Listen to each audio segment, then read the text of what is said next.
We are live on Facebook, and I am super excited to have you here with me today. Thank you for I will be, having me. yes, yes. And you know what? We had some conversation before we actually went live, which is our worlds have intersected before, whereby we met each other, what we say, 18, 2018. 2018. 2018 at that Elite Anita live show. And it's amazing the impact that people can leave on your lives, because I said at that point in time, you were so encouraging. And I just remember us having like a pass by the way conversation. It was short, brief, Yes. but I just remember that. So, And so you know blessed. what? And we both were getting just started, which is great because I was like, oh my gosh, Anita Live was like my first TV uh interview. Appearance. And I Yeah, told her she took a exactly. risk. I said, you took a risk on me. Thank you. Yes, me too. So I am going to try to share to your page if I can, Okay. real quick. And I'll fill in the details later. But I just want to share it now to your page. All right. So again, I am super excited for us to chat tonight. I know a lot of folks were off today, and I said, look, we're going to still get this in. We're going to still Yes, get it in because the people need to hear about leadership transformation. And absolutely. so tonight's discussion is about transformation Mhm. and the fact of, us talking about navigating the challenges and fostering growth for lasting impact through transformative leadership. So before we do that, I want you to introduce yourself, and I'll introduce myself, and then we're just gonna jump in and have this great conversation. Absolutely. Well, thank you again, Dr. Jennifer, for having me. And I'm so glad that our paths crossed again. This just tell you how God is good. All the time, right? All the Exactly, time. exactly. So I am Lisa Anderson, and I have over 25 years of HR experience. So I grew my career literally up that corporate ladder. I started my career as a recruiter and worked my way up the ladder. And today I am a chief HR officer for a technology company in the government contracting space. I've been in Wow. government contracting for over 15 years, and now I'm really dating myself. I've been in that world for over 15 years and just love, just the world of HR. And then about 5 years ago, I started my own coaching business called Positively in Pursuit, where I get the pleasure of coaching women leaders in the workplace, and it's specifically around finding their voice in male dominated environments. Because in my career, at one point in my career, I felt invisible. I was usually the only female at that table and the only person of color at the table. So finding my voice, I went through that. So now I help other women with that. Then building leadership courage. So when everyone in the room thinks it's red and you're sitting there and you think it's blue, and whether you're going to put that position on the table. So just having the courage to go against the majority and speak up, right? And then a lot of work, I work with women around executive presence and how they show up in the room. So that is my passion work based on the experiences I went through in my career. I absolutely love that you said that. And if you follow me on LinkedIn, I actually have the first part of my description. I shared that I'm a courageous leader. So I have those uncomfortable conversations, those hard conversations, and I may only be the only one in the room. Yes. So, like I said, our worlds have intersected. I'm Dr. Jennifer Bryant, and I spent nearly 31 years in the federal government, retired as a federal executive. where my focus was on mission support. So it's akin to like a chief of staff role. I'm always I've been a C-suite advisor probably over the last couple of decades. I call myself the ear whisperer, right? And so I'm behind the scenes telling the truth and talking through some hard situations. Mhm. And so I actually now have transitioned to be a senior leader in with a Fortune 100 company, as well as operate Reaching Within an Empowerment Journey LLC. Similar to you, I give voice and visibility to Mhm. mid-level corporate women so they can own their career journey and leadership journey. So I'm a certified leadership coach, mentor, as well as a certified mental health coach, because that goes hand in hand, whether people Yeah. Oh, realize it or not, absolutely. because of the personal leadership portions. And if you're not, cannot fully show up for yourself, it's going to be hard to show up for others, and have that emotional regulation, right? To Absolutely. And I love, Dr. Jennifer, that you're working with mid-level women, because it is that level that we sometimes, you're still trying to find who you are as a leader so you can show up authentically as yourself, and not anyone else, and really be comfortable in that. And so I love, because, my experience, I started feeling invisible, and I had reached the VP level, and wow, then my voice went dim. wow, So wow. I had this boldness coming up Yes, the corporate ranks. yes, And then when I got to that VP level, I got intimidated, and then my voice silenced. yeah. Or And that so, imposter and I'm like, well, syndrome. wait, Yeah, or imposter syndrome, or imposter treatment, or whatever, that imposter exactly, syndrome comes into play, especially if you're the only one. And exactly. it's an interesting ride, because I chose mid-level because data will show you that's where people get stuck and they can't Hmm. reach over to the senior level ranks, right? Or the C-suite level where Dr. Karen picks up that target market. But Right. I try to get that mid-level and help them along their path.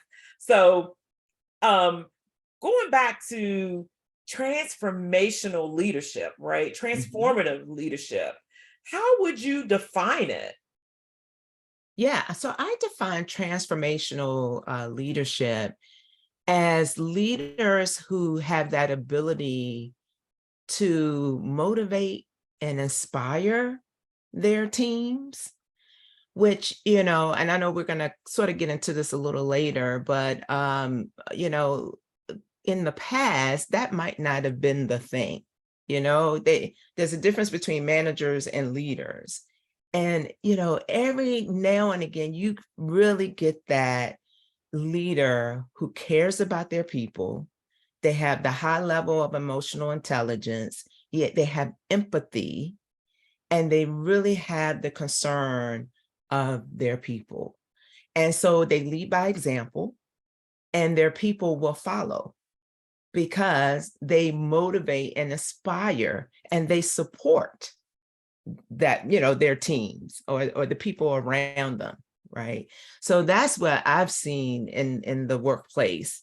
You see someone who has those kind of characteristics and those kinds of traits, that people are very much willing to follow them. Absolutely, absolutely. And so that brings me to um tell us about a situation where you've had to invoke transformative leadership. So in my career, ever since I started managing or leading people, and so, so you have your technical discipline, being in HR. So I've always managed, once I moved into HR management, I was, managed my own teams, right? Manage HR partners, HR directors, recruiters. And the one thing that I loved about being a manager is supporting the growth of the individuals on the team. Like I would be very interested in, okay, what do you want to do with your career? I would always ask that question of the people who reported to me, because I saw my job as, okay, here to help you get there. Right. So I need to, as your leader and your manager, create the experiences so you can get the experience, or put your name in rooms that, that when we're looking at promotions, or, support you if you need work on a certain area, help you develop in that area to get you ready to whatever the next level is for you. Because everybody have different next levels, right? Everyone is not always moving up the ladder. So, and I enjoyed that part of my job. So yes, I had to do the HR stuff, right? Like the employee relations and, make sure compensation structure, benefits, all that's in place. So that's the technical discipline, right? Technical part of my job. But I really enjoyed like the leadership part, Yeah, the like people part. the people part. Yes. Mhm. And then I found myself doing that with employees outside of the HR team. Like, okay, well, what do you want to do next? And have you had that career conversation with your manager? Do your manager know that's what you want to do? Because if your manager doesn't know, then how do you have that conversation to see if there's experiences that can be created to make sure you get the experience you need? And here's the hard part, right? Part of transformation leadership is also leadership maturity, because I knew developing the people on my team, once they were ready, we may not have had the opportunity in-house. Now, I always would try to do as much as I could to make sure we kept the people. But I was like, oh my gosh, you're ready for, let's say, a director role, and I don't have a director position. You're going to have to leave and go fly. And Yeah, even though it's like, oh my gosh, this is my superstar, I'm losing them. The maturity come in and, okay, no, he or she is ready. Let's get her out there and let her, because I know what her aspiration is. So why would I hold her back if I don't have the opportunity? Get out there and fly and make me proud, like a proud mama. Like, get out there. absolutely. Absolutely. So yeah, maturity, leadership maturity is also a part of that, because sometimes we want to grow and develop the people and keep them, hold them close. And if you can create the opportunity, absolutely keep them close and keep them going within your company, within your organization. But then know that if you can't do that, or if the opportunities are not there, be mature enough to tell them, look, it's time. It's time for you to spread your wings and go out there and make an impact, because you're ready. Absolutely. And I so love that you talked about the leadership maturity piece. And it's a lot that makes up that, right? So the Yes. transformative leadership could be within an organization where you're shifting the culture or you're shifting individuals. And as I always say, you lift while you climb, right? Lift Yes. as you climb, lift while you climb.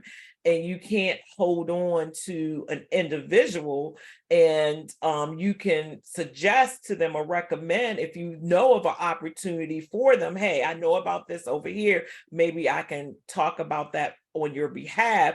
So therefore you're operating as a sponsor for that particular individual.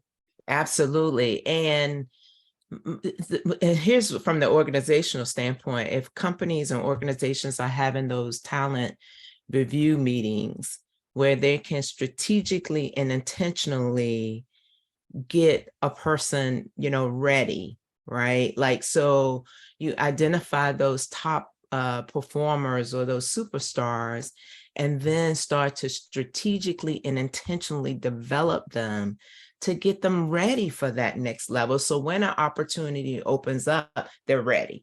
You're promoting within, and you're not, you don't have to go outside to find the talent. And But what what is that tends, signaling? And that is signaling to the rest of the organization, right? Oh, okay, we're trying to retain talent, and yeah, and they promote within. Yeah. yeah, I really have my CHRO hat on now, talking through. But that's what it's all about, right? Yep. Like, so how do we keep the talent, and how do we be intentional about developing that talent? And because if we don't if we're not intentional about it, and then when the opportunities arise, and then we say, oh, they're not ready, and now we're going to go outside the company. Well, guess what? Everybody's not always. Can we put them in that role and put support around them to help them? Where's my village? Where's my village? Hello, Mhm. exactly. But Yeah. that's sometimes not the case. It's all the mindset is, oh, they got to be ready, hit the ground, running. Okay. But this person has demonstrated a lot of excellent qualities.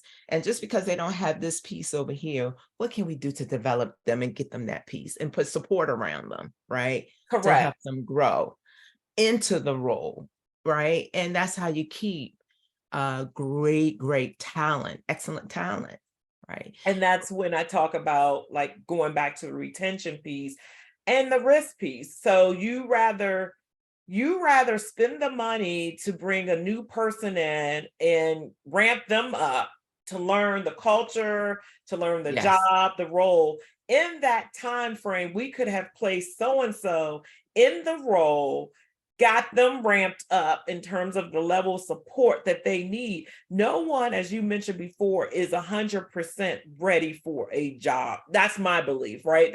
There's a small percentage of there needs to be some growth opportunities that are there. Well, and even if you bring someone from external, from the outside in, they still got to come in and learn the culture. They Correct. still got to come Yes. in and learn how to get look, all the unwritten rules of the organization and the workplace. And we all know that that exists, right? The person from the outside still has to come in and learn how to get things done within that And organization. learn the people. Like the Yes. biggest thing for us at this level, like when you get to senior levels, it's about your influence and your everlasting impact, right? Your long-standing impact.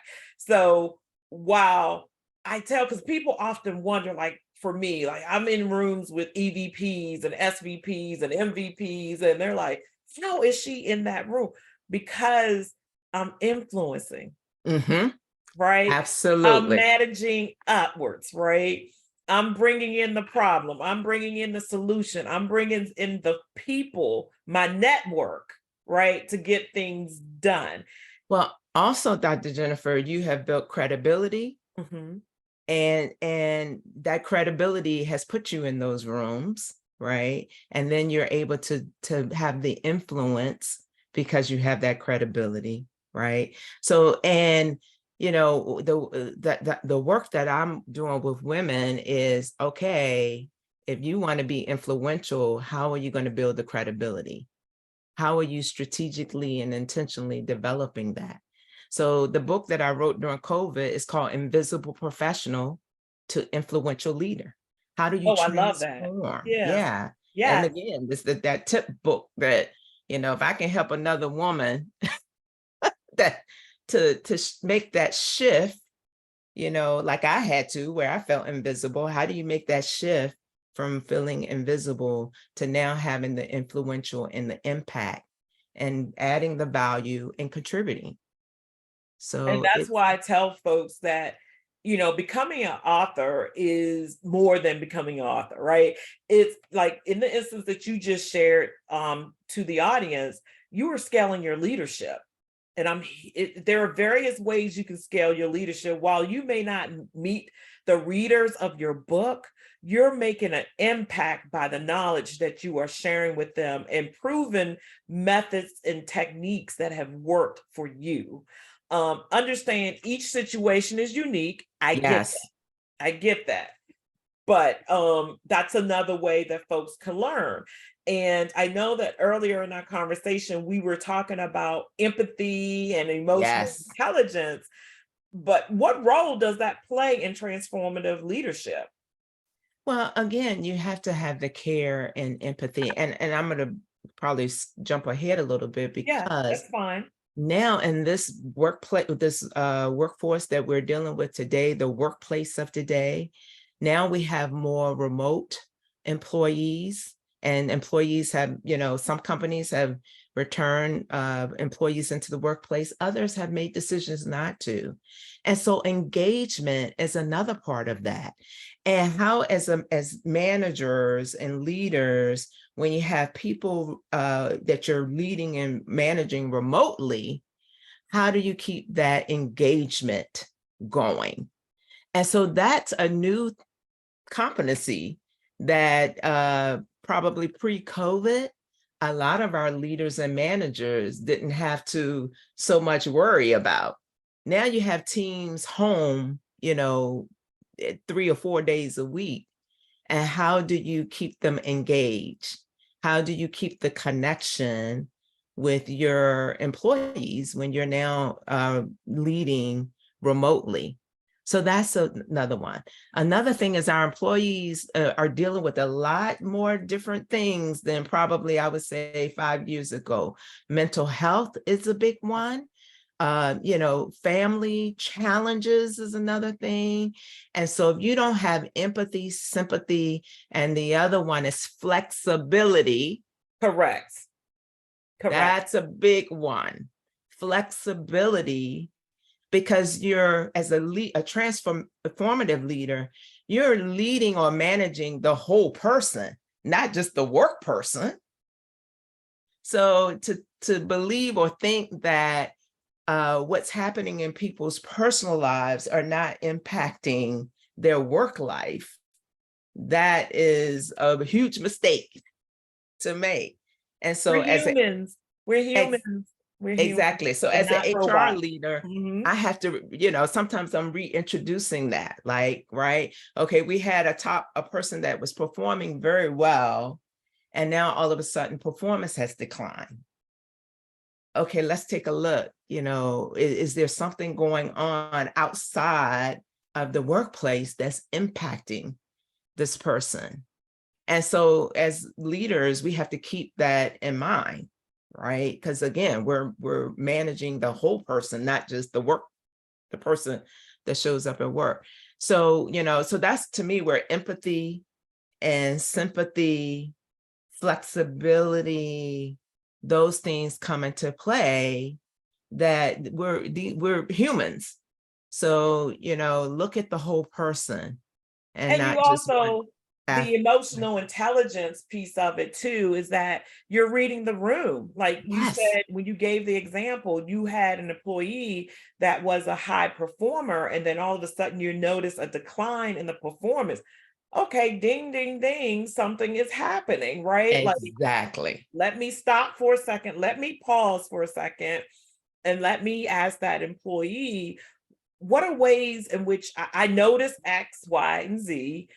What are ways in which I can help you? Are there challenges that have presented themselves that are impacting your work? And they can say yay or nay. Right.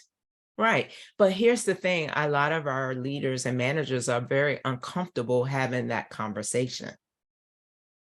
So, so I do my team, my HR team, we're coaching a lot around that. How do you have that uncomfortable conversation? Or a lot of managers say, okay, I don't know if I want to go there, so let me send them to HR. And But we will, oh Lord Jesus, but did I look, just hit a nerve? yeah, you did. Because because here's the thing, Lisa. The thing is that HR is not doing your leadership work. They are providing Exactly. you with the tools and Tools, right. information to enable that leader to have that conversation. The leader needs to own the employee's journey and the decision. All And right, Dr. so, Jennifer, I'm going to clip this and take this back into, because you're right. You're absolutely on point. So this is your employee. I've had this conversation with managers like, no, Lisa, you just had the conversation. Whoa, whoa, whoa. No, If no, this was no. my team member, Yes, absolutely. This is whether the HR yes. professionals that report to me, absolutely. I'm the one having that conversation with my employee. But let me help you have the conversation with the employee because, this is your employee and you want to make sure you have that relationship where the person, and if they're not comfortable, fine, then absolutely, but at least you're approaching it. And so for transformative leadership, getting comfortable with the uncomfortable.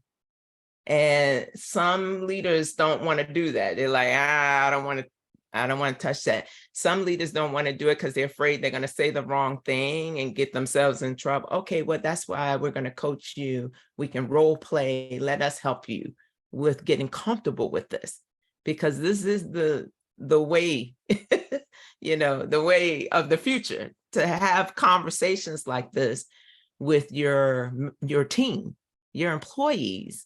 And then the other thing, are you having career conversations with your employees? Do you know what their aspirations are? Because when we get into a talent review session and we're talking through all of our top talent and we're like, okay, well, what does, Jane want to do? And the manager's like, I don't Oh know, I'm not no. sure. Okay, well, why haven't we had a career conversation with her? Find out what her aspirations are. So hopefully we can create, put her on. We got plenty of work to do intern. We can put her on a project team where she's developing a specific skill. Like, let's get intentional. Let's get strategic and let's get intentional about her development. But before we can do that, we need to find out what she's interested in. Absolutely. And I always say it's a two-way conversation, Lisa, because sometimes like I will tell, the folks I coach and the folks that I mentor, I'm like, look, you own your career. It's Yes. career management. So you need to come up with a strategic career plan. So therefore you are having conversations with the Yes. leaders, with your mentors to help you define, like you said, what your aspirations are.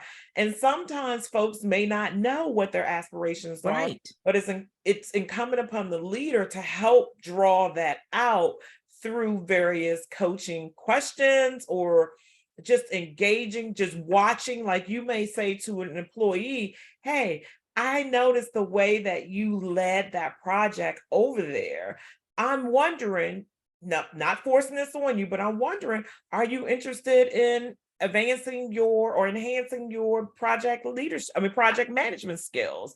Maybe you want to go for a cert. I don't know. Absolutely. And wow, what great way to give that employee recognition, right? To give them that positive feedback that, wow, I noticed you did XYZ or you led this project, because here's the other thing, and I talk about this a lot. Sometimes when it feels easy to us, we don't think it's a strength, and that's really your superpower. So you would discount it like, oh, what are you talking about? I Talking just about, did yes, ABC. yes, yes. And that is your superpower, right? Like that's your strength. Leverage it, right? How do you leverage the strength? But sometimes we don't recognize that. So you as the leader saying to that employee, hey, I noticed, you did a fantastic job with ABC, as project management. Is that something you've ever thought about getting into? You may just, as the leader, plant that seed, something that they have never considered or thought that they could do like on their own. Absolutely, absolutely. So how do transformational leaders foster innovation and create a culture that encourages collaboration and risk taking? That's a great question because transformative leadership and I would say transformative cultures as well. Yep, Um, Employees are allowed to make mistakes yep, without repercussion, yep. right? And I say this with my team all the time. I'm like, okay, guys, we may make a mistake, but what's the lesson learned out of that, right? And if you did make a mistake, it's okay. We're human.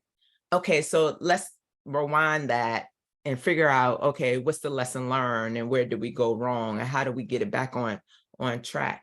But unfortunately, there are cultures where when you make a mistake, it's detrimental, and or is that if you make a mistake and your leader is not open to mistakes, then it's detrimental because the leader's like, oh, now you've made me look bad. And it's like, look, we're all in this together. I'd rather for you to step out the box, and because that's the way you're going to learn, right? Step out the box, and it's okay. And look, I have gone to bat for that's another thing as a leader. If my team make a mistake, I'll raise my hand. Look, we dropped the ball on this one. Yeah, you own it. You own it. Absolutely. We dropped the ball, and here's how we're going to fix it. And this is what I usually tell my teams, that fail fast, fail forward. I also share, I own whatever happens. Yep. And it creates the safe space, right? And that's what, when the safe space is there, that's when the creativity, the innovation. Okay, we've always done it this way. Let's think outside the box. Let's roll it out and see, let's do something different. Correct. It might work. It just might work, right? You might work. Solved the problem, you fixed it. And with anything, that you can always go back to the situation or whatever you've created and said, hey, let's iterate it, make it an iterative process, and let's edit, let's correct, let's tweak it. Yeah, let's tweak it. You can roll it out at first and say, hey, this is a palette. That way you can kind of save yourself, right? You're like, this is a palette. We're just checking it out. Yeah. We're seeing what we can do, what changes we need to make, any updates that need to happen. And get feedback. Right. Yeah. Get feedback. A safe environment. Yep.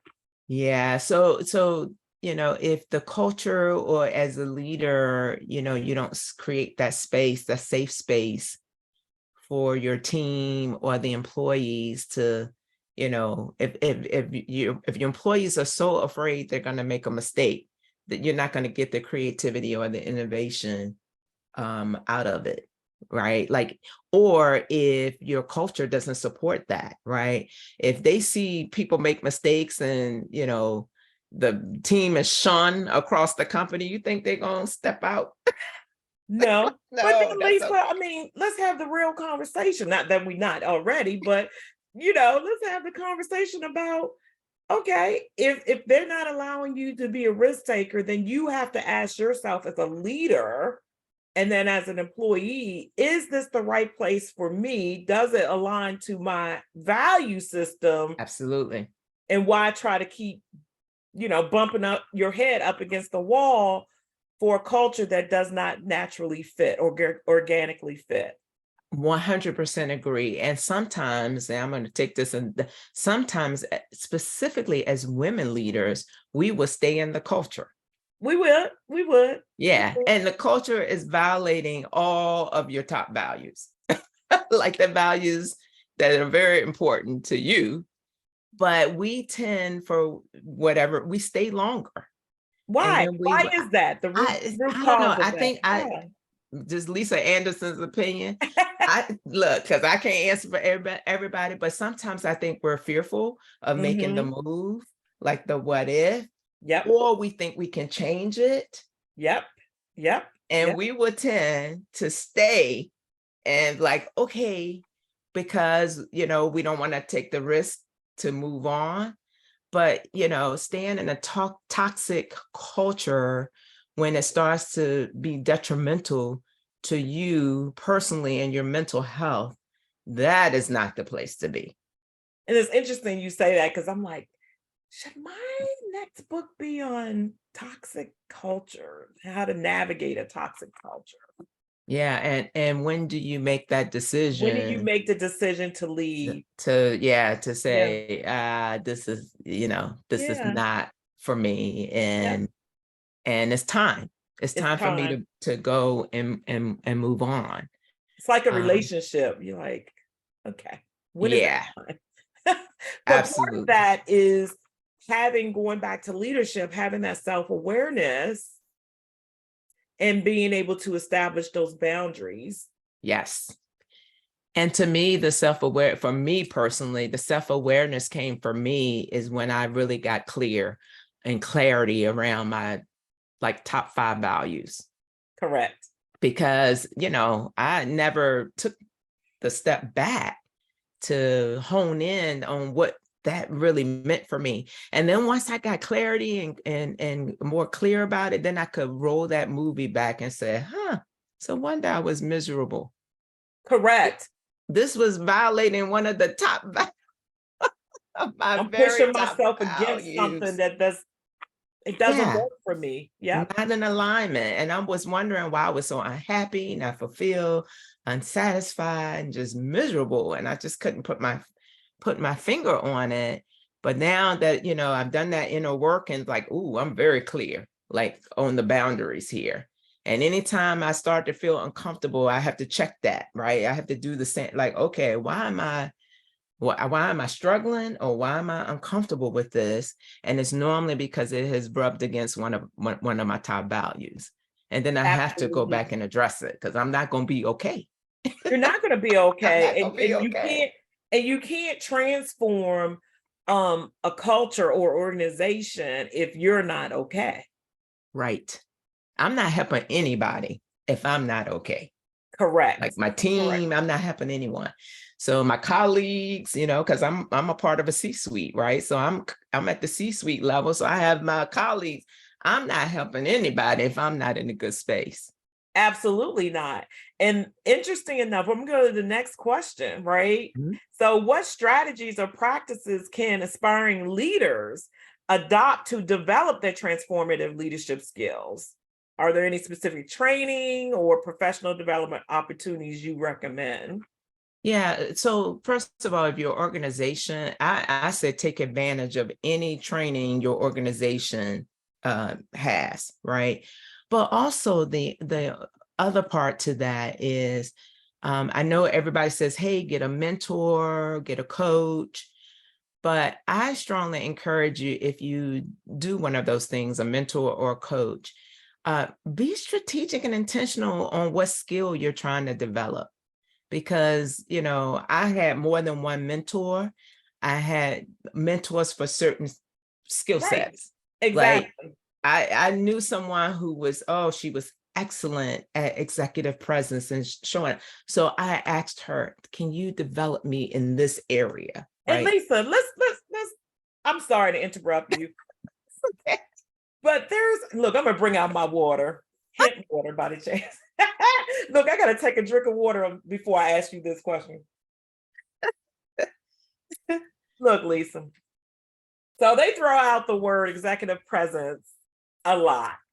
Okay. And just like in the corporate spaces and all of that, or commands presence, executive presence, whatever the presence, Leadership presence. I've leadership heard. Yeah. presence, Hmm. leadership presence.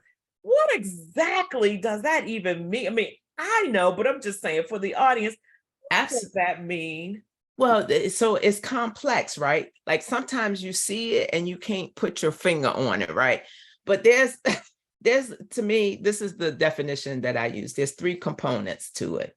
There's a mental, a physical, and an emotional to executive presence.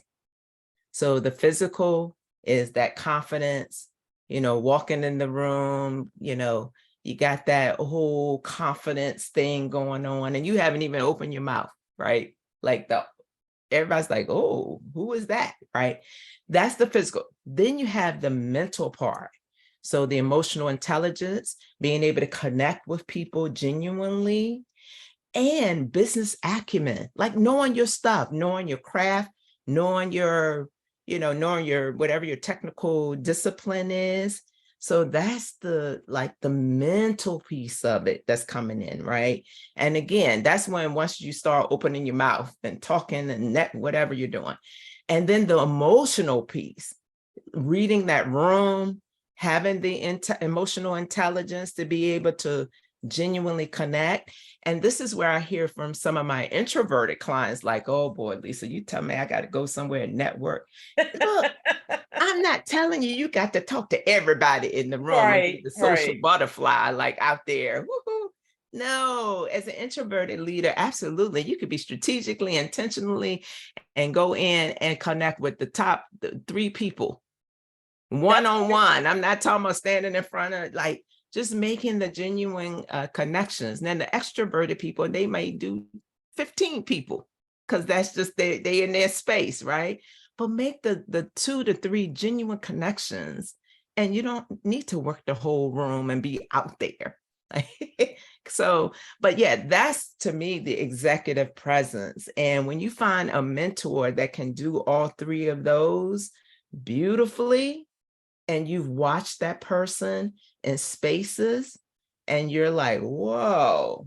It's like a melody. It's like a song. It's just like Yeah, it's not everything is, just the one thing. They yeah. got the full package. Yep. Now I've seen it when they only have had one out of the 3, and it ain't pretty. Let something happen and then it becomes hair on fire situation. Oh my goodness. It's Now I've that seen, calmness, yeah, the Mhm. confidence and that calmness, they know their stuff, they're still connecting. It's a beautiful thing when you see it and you can, you have the presence of all 3 of those dynamics. But yeah, so that's the Lisa Anderson definition of executive presence. But that is something that women leaders in particularly, we should be intentional about developing it. It's like a muscle, right? Like, Absolutely. And it's interesting because sometimes, you have it, but don't realize that you have it. yes, And yes. so you need to embrace it. And for a while, like I mentioned to you, I'm just looking at Facebook, making sure there aren't any comments that I or questions. Um, for a while, when my leaders will say, "Oh, Jen, you could take this on." Wait, Mhm. but you do realize who else is going to be in the room, right? The levels. You got it. But that puts that extra level of pressure, right, on you. Yeah, And you say, but "Oh, no, I just got this. I just got this." see, they see you and they're like, okay, she can go in that room and have that confidence, the mental, the business acumen, and the Mhm. knowing your craft and and that credibility. So that's why they are identifying you as, okay, we're going to put you in that room, Right. even though you may feel like uncomfortable. For But a second.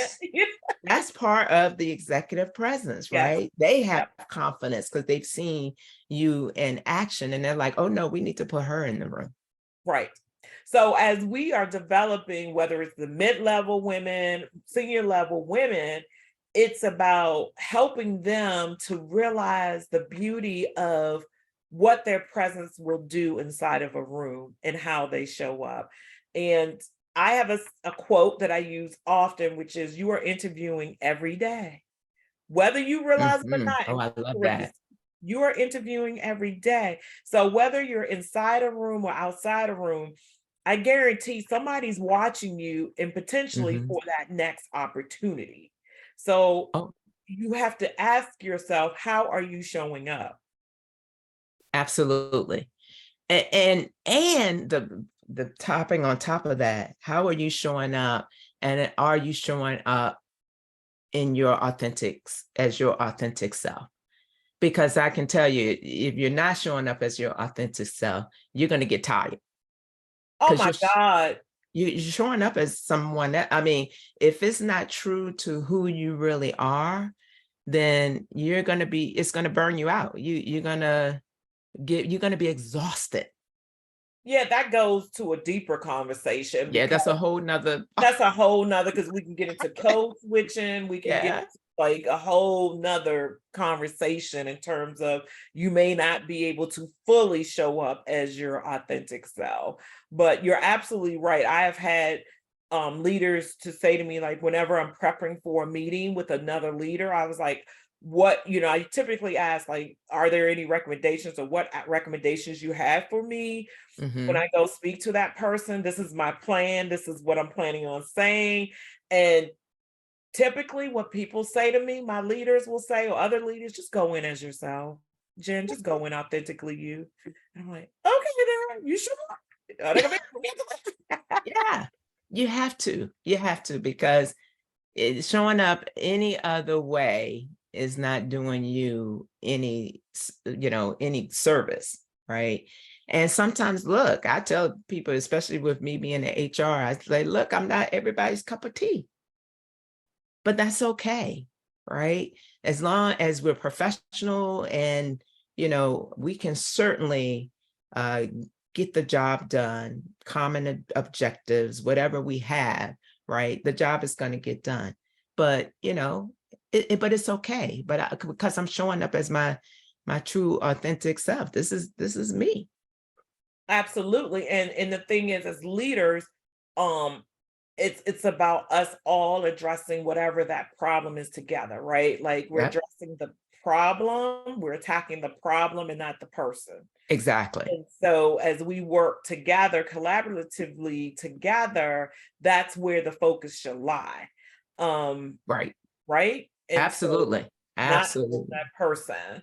So, based on your expertise, what emerging trends or future challenges do you foresee for transformative leadership? I talked about it a little earlier, but the big challenge that we're seeing right now is engagement, employee engagement, Yep, and managing remotely for a lot hybrid of work. leaders. Mhm. So managing remotely and keeping the connection with employees. That and this is a challenge that we didn't even think about 5 years ago, right? Especially from the organizational perspective. And Correct. and then another big thing right now is flexibility, Hmm. because again, our employees are dealing with life. Life is lifing, right? And so being flexible and supportive with that. So again, we're working with the whole human, not just the work side. And that's a shift for some leaders, especially if you've been leading for a long time. Yep. And then another one, this is a challenge that still is not new, but connection with the generations. So we have the new generation coming in. Multi-generational Yes, and now staff. Yep. you still have some still baby boomers Yep. in the workplace, and more than likely at that point in their career, they're still leading, right? Now you have the Generation X who are now leading. And so there are different needs for the new generations that are coming in, and having that understanding, and how do you motivate, inspire those groups? That's a challenge for for leaders, right? So now I'm putting my CHRO hat on. So from an organizational perspective, how do we make sure we're supporting our leaders in that? And then one more thing, this is one of my pet peeves. Now I'm ready to really get on myself. So technical leaders who don't have the competencies on the emotional people side, and then we promote them into these manager roles with no support, and wonder why there are employee relations issues all across the company, or all Or across. their FEVs, their federal employee viewpoint surveys, or their all associate survey scores, why they tank, why they are not, where associates don't feel supported, enabled, Yes. all of that. So, from an organizational perspective, are we putting in dual career ladders where a technical person, in order for them to move up in leadership, they don't necessarily have to go on a manager track where they're managing people, when that, number one, they may not even have an interest. And then number two, they don't have those competencies to do that. But yet sometimes we force them in these positions, and then we're like, with no People support. are meant to remain as an individual contributor. Absolutely. And how do they become those SMEs, right? Yep, Those subject matter experts, where they can stay in their technical domain, still move up, but but stay as an individual contributor and not have employees to manage. So absolutely. yeah, so that whole dynamic. So okay, I could Let probably me tell go on you, and on. my my youngest daughter made my heart sing because she said to me, because she's studying the technical field, and Okay. she said, Mom, I just don't, I'm just paraphrasing, but she's like, I just don't want to focus just on technology. I'm also, when I go to get my graduate degree, I'm going Mhm. to study business management. I said, yeah. Good for her. We need her out in That's the what I work. thought. I said the world needs you. Yes. Corporations need you because we need the technology coupled with the people side or the Yes. business acumen side. I said, do you know how many people I talk to on a daily basis? And I'm like, oh my God. So things that we, like you said, may come easy for us, it don't necessarily come as easy for others. Exactly. Exactly. And sometimes, we force because there's no other path for them to go on and they still want to grow and develop, but we force them into that management track. Yep. And unless you have that solid, even if you have the solid leadership development programs in place, I've come across more than a few that still do not have that. The competency is just not natural for them, It's and not that's natural. okay. It's not natural. And what I found to be hugely effective, and I have done it lately throughout my career, is that when I go to a leadership program, as I'm going through it, my leader is going through it with the journey with me. That's So fantastic. so I identify in coordination and connection in concert with the leader, hey, these are the things that I want to work on. Mhm. These are the areas I wish to develop. These are the reasons why. I'm going to come back to you during our 10-10. It could be every other 10-10, right? Or every Right. other meeting. And I will say, I have done X, Y, and Z to develop this. Have you noticed that difference? And I'm also sharing with my team, hi, team, these are the things that I'm trying to develop. I'm going to check in with you all to see, have I gotten better in that area and where I need enhancements? So I make it a well rounded piece to help for my growth. So And you're doing that 360, right. right? With Yep. with your leader, your team members, And peers. your Yeah. direct reports, and your Yeah. colleagues, which Yeah. is great. That's an excellent process to get the 360-degree feedback. Now, also, you just have shared that with your leader, and your leader are in rooms that you're not in.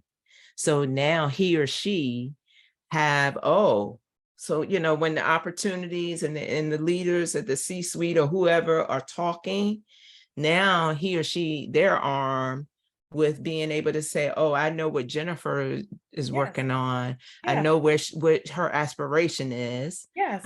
And now I can put her name in the room as we're talking through all these wonderful opportunities that are coming up. Absolutely. That's where you want, as women, women that are trying to either whatever climb or move over laterally, whatever your goals are. That's how you make that happen. Because I hear from women like, oh, my manager and I don't get along, so I know. Okay, but you got to get strategic, because okay, your manager's there, but there's a way for you to have influence and impact across the organization, uh, where your manager's not bringing your name in the room. Another Other. leader is bringing your name in the room. Now, I have had that happen, and I've been a part of that. Like when we go through those talent sessions and I don't see a certain name and I know the work, I'll be like, well, where's Jennifer's name? Exactly. Why is she not on the board? And Exactly. the leader, it kind of puts the leader on the hot seat, right? Like, okay, why didn't you put her name? I'm aware. I worked with her on XYZ project. She did a phenomenal job. She was on the committee on this, that.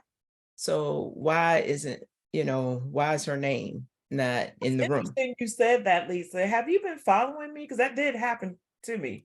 That did happen for real. So Oh, that did happen.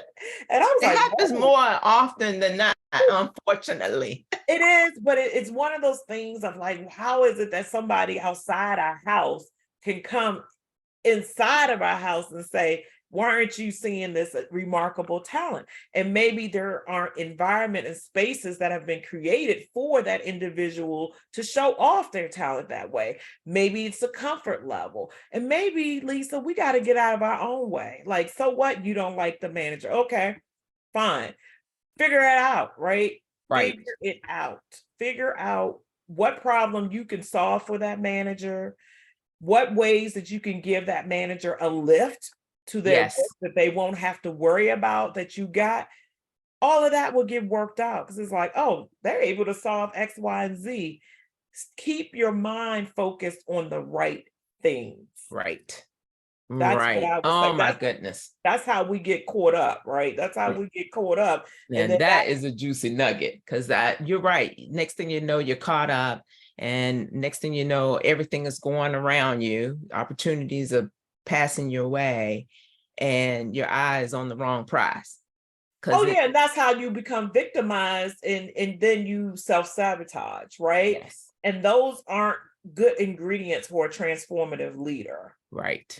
And so that comes back to um the self-awareness. Yes, That comes back to how do I want to show up every day and be able to model the way in the growth process. And I have to admit, and you probably can too, over the last couple of decades, some people you just can't help.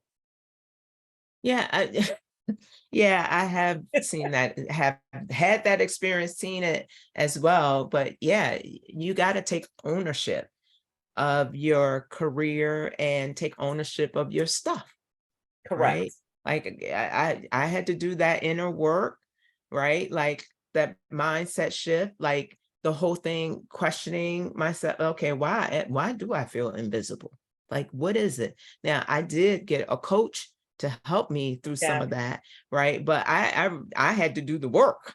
Like, what is going on there for me, and And why is some now? things are deep rooted. Like there's a narrative that's Absolutely. there that may be from childhood or some trauma or Absolutely, based on how you grew Mhm. up, what Yeah, experiences you've had, what right. are your triggers, Yeah. like all of that. And I felt like I was worth it, right? Yes. And as women, we got to feel like, look, I'm worth doing the work, peeling back the layers, right? And Getting to the core. getting to the core, so then I can move forward accordingly, right? But deal with my stuff, right?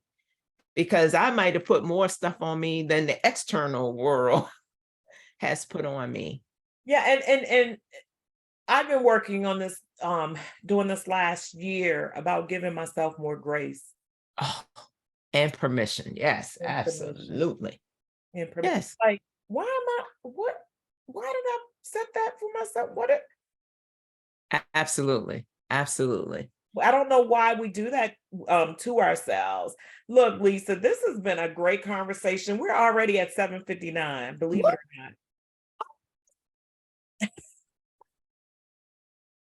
Oh, we can talk about this. Look, we can be talking all night on this. Exactly. So I I know would you flew by talked. that quick. Yes, I know you talked about your new book that's coming out. Do you have anything else that you want to share about what's Yes. Well, I upcoming? want to give a plug to Dr. Karen Hills Bruton for Sister Leaders Absolutely. Conference. The Sister Leaders Conference. Look, let's make sure we got the dates right. Yes, October 27th and Yes, 28th. yes. There's going to be a dynamic keynote of speakers. So please, please, please maybe we can even put the registration link Oh, in we're the, gonna put the registration in yeah. the chat. Look, I love me some Dr. Karen Hills Pruden. We've been rocking and rolling the last few years. Um, Yes. yes, and I actually I think I did a training for her at the beginning of this as she was starting to promote the conference. And so I checked in with her and said, "Hey, here we go." Like helping out each other. I was like, "Hey, how can I support you as you move forward?" I was like, love to have the folks come on come and have a leadership chat with me. Yes, and thank you for inviting me on the panel, because I love this. This is everything with leadership and Yes. the coaching and all my business. But yeah, so I am going to be speaking at the Sister Leaders Conference at the end of the month. And yes, I do have my own coaching business, Positively in Pursuit, where I coach women leaders. So, and I can be found on LinkedIn as Positively in Pursuit, and Lisa Anderson, with all the HR credentials behind SPHR, SHRM, SCP, and CPC. So those are all the letters behind the name on LinkedIn. Like all the acronyms or All all the the letters, acronyms, and the all the. website is www.positivelyinpursuit.com. All right. I wanted to make sure, yes, we are connected. I just wanted to confirm that on LinkedIn. Um, Yes.